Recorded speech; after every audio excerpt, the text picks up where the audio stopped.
Okay, finally in the section on strikes, we're just going to look basically at the feet.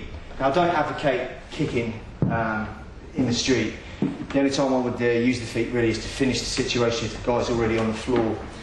We'll cover that in a second. But there is within the World War II curriculum that was taught, is very, very basic.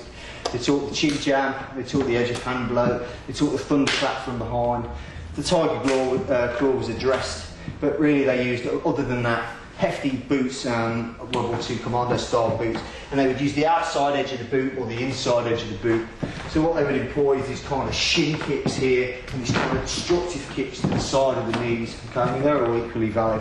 One kick that I do like to employ is the tie kick from Thai boxing and the spike kick, what's called the spike kick within the combative fraternity.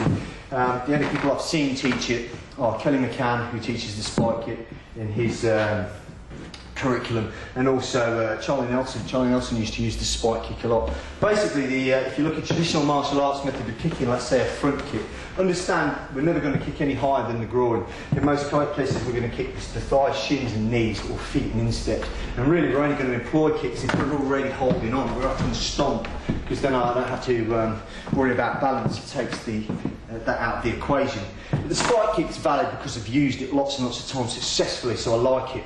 Okay, but you know, you may or may not use it.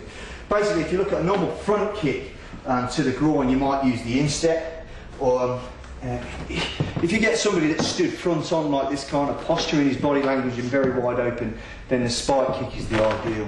What's more probable is somebody's a little bit more clued up, and even if they make it obvious because they're an amateur and they kind of stance up to you, if they're side on, you're not going to get a kick to the groin in. Quite difficult. Instinctively, we're really got good reflex about protecting the groin, or you should have.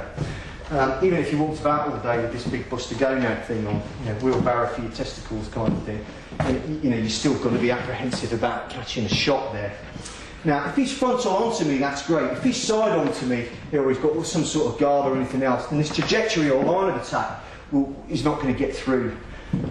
Once I was working on the door, and the defence is so habitual to me, like 1 foot forward, 1 foot back, I was arguing with this girl, she was arguing with me, and she kicked me and tried to kick me in the bollocks.